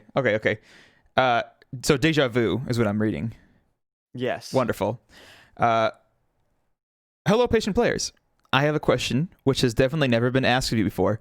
Which movie villains are your favorite out of any movies, both live action and animated? From a regular writer of the podcast, Miranda. Oh, thank you, regular writer of the podcast, Miranda. Miranda. That came out wrong. I was listening last week, and you guys answered this question, and I said, yes, I don't have to answer this stupid question. I don't know what you're talking about. You get to the end, and you're like, hey, I want Jordan to answer this question. Write us again. And I was like, no, I don't. However, what? Here's the thing. It does prove that you had so much time to think about this. You're bound to have a good answer now. Well, since yesterday. I did have time to think about it since yesterday. Okay. But I gotta say, I saw this question when it came in, just in my email, like maybe a week and a half ago, and you nailed my response with your guest last week. It's not even a movie villain, but you're like, Jordan does love Handsome Jack. So like my joke answer is going to be like, who's my favorite movie villain? Handsome Jack when they make Borderlands into a movie. There you go. But as a not joke answer, like the best things I could think of were like Darth Vader's pretty cool. He's technically a movie villain. He's a movie villain. He's freaking sick. I believe that was one of Imran's 3 answers, in fact. Wait, Darth Vader was? Yeah, I think Imran last week said it was Thanos and Joker and Darth Vader. Those were his 3. Oh, okay. I didn't remember that. Yeah, so I'd say my 3, Darth Vader, Loki. Loki's pretty good. Loki's all right, yeah. And I want to say Mysterio. Because really? I already love Mysterio. Actually, like the more I think about it, I want to say him like number 1. Like I already love Mysterio from Spider-Man in the GameCube. I'm like, this guy is so cool. I absolutely love the idea of a special effects villain who has no powers whatsoever. He's just good at making films. Like, and then the way they put that in the Spider-Man movie was phenomenal. I think you just have a man crush on Jake Gyllenhaal. I think that's all. No, actually not. It's literally the idea of a guy who's not really like genetically special in any way being such a cool villain. Like if I see myself as a villain, Daniel, it's like who I would be as a villain. I would be a Mysterio. I wouldn't want to have like superpowers. I want to be able to control what people see and what they think they see and mess with their brains with like not doing anything like like special, or like I'm strong, I can shoot, or I can fly. It's like no, I want to be like I can make a movie and get inside their head. It's so cool. Have you seen Megamind? Yes. Dang it! I kind of wish you hadn't, because I want to watch it with you. Megamind is so good, dude. Like that movie deserves a sequel. And I watched a YouTube video on it once on why they think it didn't. And I think it came out at the exact same time as another I remember DreamWorks movie. And so, wasn't that Monsters vs. Aliens didn't come out at the same time as then? Oh, I don't remember. I think it was a big franchise. No, it was Despicable Me. So huge franchise. They're selling Minions left and right. That's right. That Megamind got the boot. Bring back Megamind. It was so good. It was so good. So good. Okay. All right. Well, that will bring us to our next email, which says, excuse me, from Bibby Bobby Bumbly Noodle Toots. It says, the Switch does not have a built-in microphone like you mentioned last week. Wow. Do you even play games? I bet not. I bet it's all a ploy. Thanks, bye, and kisses, from Bibby Bobby Bumbly Noodle Toots. Well, BBBN. I think you're right. I think I just screwed that one up. I don't Poor know Imran. who has such strong emotions about whether the Switch has a built-in microphone or not. This person that I have no idea who this is. Oh yeah. They need to calm down a little bit. Yeah, I'll go tell them that next time I see them. It also might be because maybe they're a little peeved that the Switch doesn't have a stupid built-in microphone when it should. It's not that hard. Okay. But bibbly bobbly bumbly noodle toots. Thank you for writing us. Didn't the Wii U gamepad have one? Yes, it did. Wow. Confirmed Wii U is a better console than the Switch. I felt bad saying that. That tasted wrong coming out of my mouth. It tasted wrong. Ugh. Good questions. Poor Imran. Poor Imran's gonna go out there and be like, oh yeah, I was on this gaming podcast with these gaming experts, and they were like, the Switch has a microphone. We're gonna go down in history as the wrong podcast who can't get their facts straight.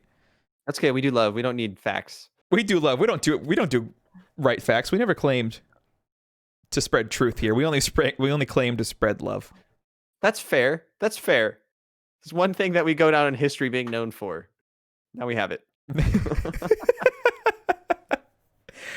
Okay, you want to read our best for last? Yeah, okay, our final email. So I believe if the pattern is to be repeated, this is going to be something that our friend and longtime writer of the podcast, Kay, has made sure is sent in, even if he is not sending it himself. In the interim, in his absence, we are getting some other pretty crazy emails that follow the adventures of Kay. So this email, I'm not even going to try to pronounce the subject line.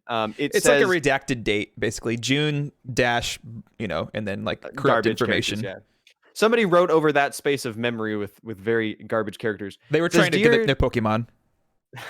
the missing no entered into this email is what I think happened. Dear Diary, my name is Alicia Mora, daughter of Gerald and Felice Morca. Today on June, with another funky date, I celebrated my funky date birthday. Mother and father couldn't attend my birthday party today, so they had my attendants come in their stead. How many years has it been since they have made time for me? I hate that stuffy mansion and prim attendants with all their fake smiles and shallow pleasantries. Side note, apparently Patient Players is the place to vent about like life circumstances. Jeez. Yeah, anyways, we mentioned that at the beginning. Remember? Any kind of questions? Finance? Exactly. This is obviously the legal advice they're looking for, Jordan. Oh, good. Great. Yeah.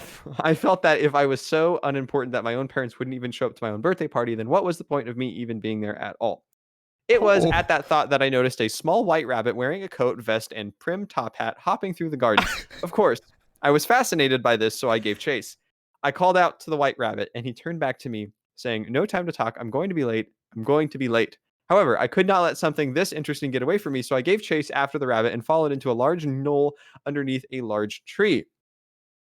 It's hard to describe what happened then. I seemed to have slipped and fallen into a strange room. In the center of that room was a table with what at first appeared to be a small square hand mirror, but upon a closer look, I noticed it wasn't reflecting the room, but showed what appeared to be a blank page with the question, think of the game world you would like to be in the least, and then imagine you were suddenly transported there. How would you go about surviving in that world and not having the abilities of the character you usually play in those games? Gosh.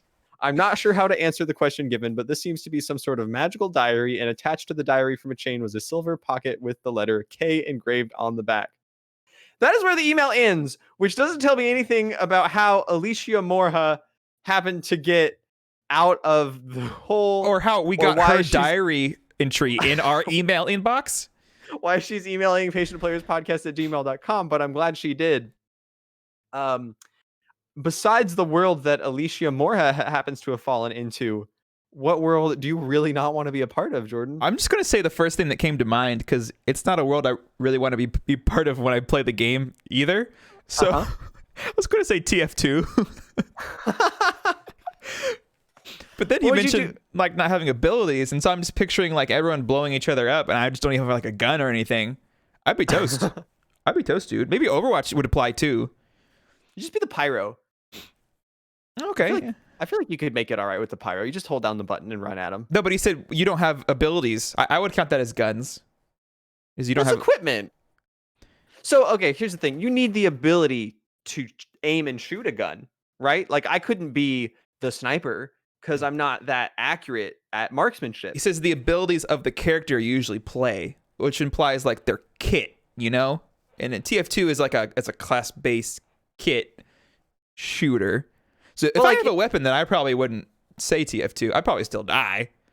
Like if I threw you into the TF2 spawn room and you had like the supply cabinet, like you could grab a pistol. That doesn't mean you're going to be as good at shooting as the scout.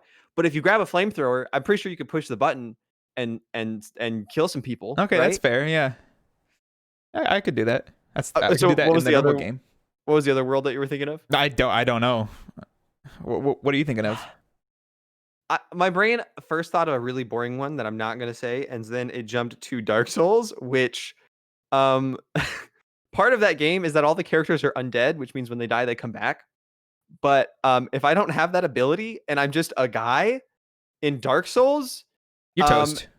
and I don't have like strength or dexterity, I'd probably be that guy who sits at the starting fire and just Oh my chills and word. talks about how he's too afraid to go on any Yep. adventure anywhere. Dude, you'd be that guy that everyone knows to backstab to get that one ring. You know, it's like, you gotta kill Daniel to get a special ring because that's the only way to get the achievement. Wait, are you talking about the guy that kick off the cliff? I think so. I wasn't really referencing anyone in particular, but I know who you're talking about. There's definitely a guy, yeah, where you like unlock a jail cell and he gets out, and then you just go and you just like kick him off a cliff to get his ring. Oh, he drops a ring? He drops a really good ring, yeah, Oh, like one that's of the best in hilarious. the game. Oh yeah, I just said ring out of nowhere. No, but there's definitely a starting guy that when you first show up, and he's just like, "Hey, what's up?"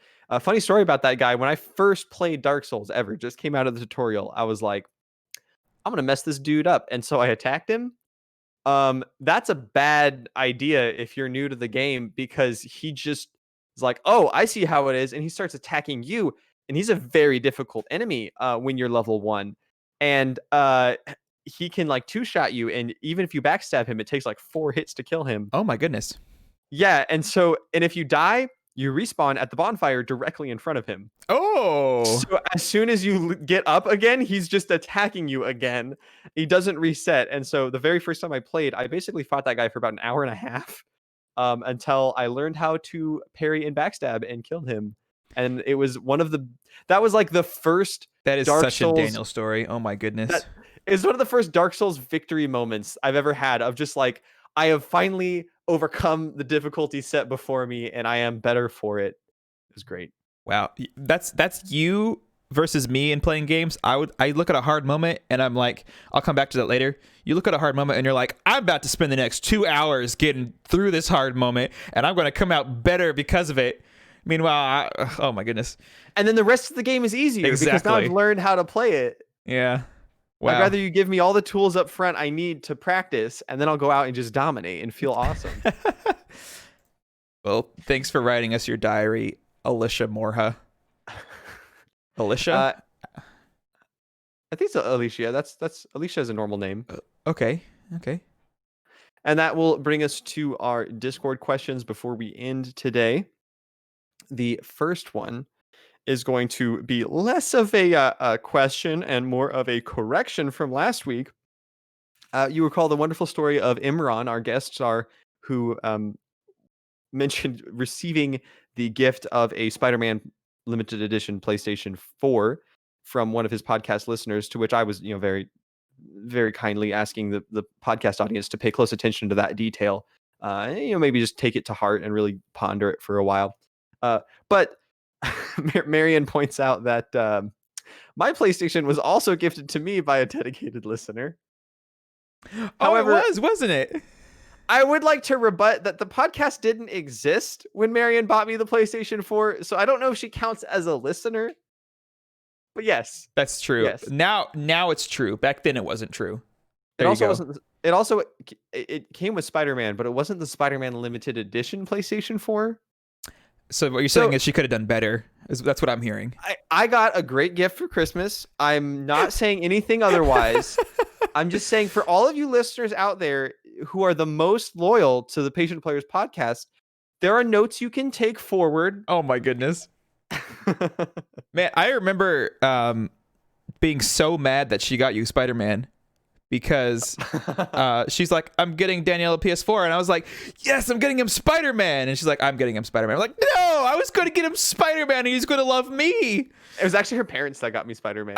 Okay. So basically she knew to tell me like, no, he's already getting Spider-Man. Like that was the first thought as I heard Daniel's getting PS4. I said, I'm getting him Spider-Man. I knew you that well enough. Do you remember what you did get me? I got you Bloodborne, I believe. Yes, you did. Which means I had both Spider-Man and Bloodborne. My in-laws aren't going to go out and buy me Bloodborne. The two reasons to have a PS4, let's be honest. I mean, I haven't bought anything else for it.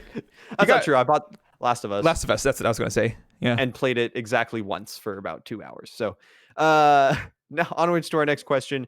The Wally, which is Wally, which is one of our frequent writers, writes in, do you game in the morning or at night? Very simple question. Sometimes I game in the morning and I think, am I an alcoholic? You know? Because like there's like the stereotype where it's crazy. I am not an alcoholic. I have never been anywhere close to an alcoholic. I have friends who are very close to alcoholics. So I'll have a drink. Like I've had a drink like at 10 in the morning. I was like, yeah, I have an apple cider in the fridge. I'll have it. And they hardcore judged the heck out of me. These strong, like basically alcoholic people for having a drink in the morning just because there's a stereotype that you have a problem if you drink in the morning. And I'm like, this question went so different than I thought it would. Dude, I was like so mad. I was like, come on, guys. I have one drink like every other month and you're getting mad at me. Anyways, yeah, sometimes I play games in the morning and I think, do I have a problem? I know exactly what you mean. Like the literal feeling of like, man, do I do anything all day? Like I'm just sitting there with like Yu-Gi-Oh or whatever, and I'm like, is this the best I have? Like, is this the best I have to offer right now? That's wonderful. Yes, I prefer at night, but sometimes, actually, I think this week, a few times I woke up and before I got out of bed, I got my Switch and I did my Animal Crossing things for like 15 minutes, and I was like, okay, I'm ready for the day. So, prefer at night, but sometimes, exceptions. I just realized something really sad that I want to change in my life. And that's that, like, at some point when I became a fully responsible adult that had a job Monday through Friday, weekends became like pseudo project days, like stuff around the house or whatever. And then I would like spend my time gaming in the evening. Right. So if I play games in the morning, then I feel like I'm wasting the only time I have all week to get like house stuff done. And I should be doing this later and playing tonight because I'm not going to be out there like, planting a garden at night. So I think that's the mentality I've had. And I just realized that means for like however many years, for like 10 years, I haven't had like a Saturday morning, just like wake up in my PJs and like play a game. And that's making me really bummed out. Like I'm thinking back to me like playing Ben 10 or like Teenage Mutant Ninja Turtles, like get up Saturday morning, watch the Sonic cartoon, eat some cereal, play some GameCube. I want this experience again. I'm like, I need to just pick a weekend and be like, you know what? Tomorrow morning is just going to be like pajamas and cereal day. This is great. I'm glad that we had this conversation. Nice. Yeah, I've also heard that when you have kids, morning becomes the only time that you can play games. And that means waking up like at 5 a.m. So you have time to play games, and then the kids wake up at like 6:30 or something crazy. That makes sense. That's what I've heard from relatives. My sister's husband, he's like, back when they were infants still, he's like, I don't have time for games anymore, so I had to wake up specifically so I have time to play games and then go through the rest of the day of taking care of the kids. That makes a lot of sense. So there you go. He's an alcoholic. He's a gameaholic. My wife in the live chat is like, we can do that tomorrow. Sure, let's do that. Oh yeah, very nice, dude. Cereal and Divinity. Oh, you know what that sounds? I want to be there. That sounds divine. Nice. So our last question. I assume we're doing this last question. Yes. Do you have it, or shall I do it? I can do it. Our last question comes from our same questionnaire brilliance, Wally. What is your preferred drink and snack to eat while gaming? Which the answer is Doritos and Mountain Dew. Here it comes. Here it comes. The meme has been unleashed. Oh no. I'm a gamer. I eat Mountain Dew and drink Doritos. That's right. You heard me correctly. Diva in the flesh. Preferred drink and snack while gaming. I think the drink varies a lot. I got my trusty water bottle, and without that, I think my gaming nights would be awful. So like water is a default. I will say, depending on the game, a light adult beverage is a nice way to relax. Obviously drink responsibly. Do you have to weigh it first? Yeah, exactly. You got to like filter out the alcohol and then weigh it and then pour it back in, shake it up a little bit. Okay, good. That's what makes it light. Yeah, exactly. So that is one thing, though. I gotta say, some people, I would not have as much fun playing inebriated because I just don't do that in general. But some people out there Responsibly inebriated. are very, very fun to play games with. I'm thinking of some times when we've been playing like some Overwatch or some Heroes of the Storm, and not everyone on the Discord call is completely aware of their surroundings. It leads to some fun moments. Let's put it that way. Yeah, I'm not a fan of people getting inebriated, if you will, but I agree. Like having those people being a lot more loose and care less about winning, it did make for a more fun environment to play the games. Snack wise, I gotta go with like peanuts, man. Like they're good. Ugh, What? peanuts. That they don't get your hands messy. They don't get cold or warm. They're room temperature. You just eat them as you game. It's great. Peanuts. Cheese sticks also fantastic. I just Oh. I eat cheese sticks like all day every day. I'll just take a break from work and go eat a cheese stick. Man, my happy drink that makes me so happy to sit down and look at it over there and it looks me back in the eye is a nice cold glass of Coke Zero. Okay. But like snack wise, like Cheetos came to mind, I think. Cheetos. Okay. And then I was like, why stop there? I love looking over, and this just turns into my favorite like meal combination. I love Mexican casserole. So like my happiest moment in life is when I have a plate of Mexican casserole and a Coke Zero, and I sit down and like it's like evening, like nothing else to do. I can play some games, and like so technically that's a snack because I'm not eating at a table. I guess. Yeah, I mean, I snack on it as I game. You know, it's not like I'm sitting down eating. I'm just like, I have a break here. Let me take a few bites of this casserole, drink this Coke Zero. So good. I'm gonna buy some ingredients this week for Mexican casserole. I'm gonna make it, and I'm gonna love it because I'm gonna be the only one home for 2 weeks, and so it's all mine. Come back next week to see 500-pound Jordan. Yes, Mexican casserole. Mexican Jordan rolls. He's gonna sound like Imran did last week with just that deep complexion. Is that what happens when you gain weight? You just go down. Well, I think your throat's gonna be a little destroyed after all the Mexican casserole. Oh, I'll be speaking Spanish. That's how that works, right? Yeah, exactly. Good. I do want to add one more food drink option here, and this is in the specific scenario where you're in like a group party mode. I gotta say, let me paint this picture for you, Jordan. You've got the buds over, couch is full, gaming is happening in front of you, big old bowl of Julio's seasoned corn chips. Next to you is like a 2-liter of Coke that people are just pouring into solo cups, and there's just Smash Bros happening. That's like peak game and snackage right there. But is the snack the Julio's or is the snack the Smash Bros in this scenario? Because for you, I feel like the snack is the Smash Bros. It's two halves of the same whole, Jordan. Oh, that's right. It's a double-sided roll, if you will. Also, it's okay. So Julio's is a brand of corn chips locally here in Texas that's just super well seasoned, super tasty. They're amazing, and I bought them up here, and they're amazing up here too. They have a spicy version that is very spicy. Like we're not talking about like Doritos spicy nonsense. This is like Texas Mexican spicy, like the real stuff, and it will destroy you going in and going out. And it's so good. And what's even more fun is that same group Smash Bros event, but then you throw about a quarter of the spicy chips in with the normal chips. No, you wouldn't. It's so fun because you're just like, I want another chip, and you're like, oh my goodness, it's the spicy one. That's chip roulette, my dude. Good heavens. I could see like your wife doing that, throwing in a spicy chip, maybe not like in a bowl of chips, but like in meals, like some spice in there, just to keep you going back to the toilet more often, so that the seat is left down, more often. Like I think this is like don't bring that into the podcast. I think this is like a 200 IQ play right here. This is a safe zone.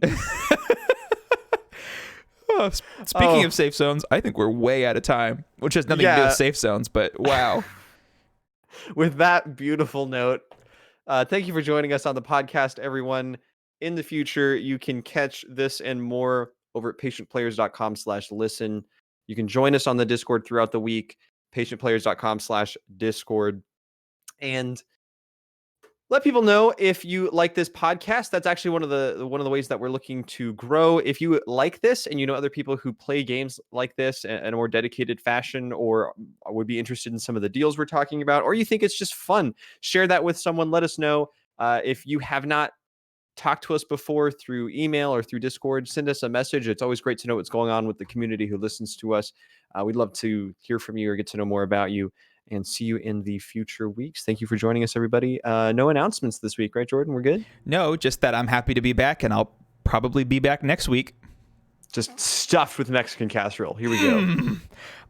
I'm so excited. I get chills thinking of the Mexican casserole. All right. Signing off. Adios, everyone. Goodbye.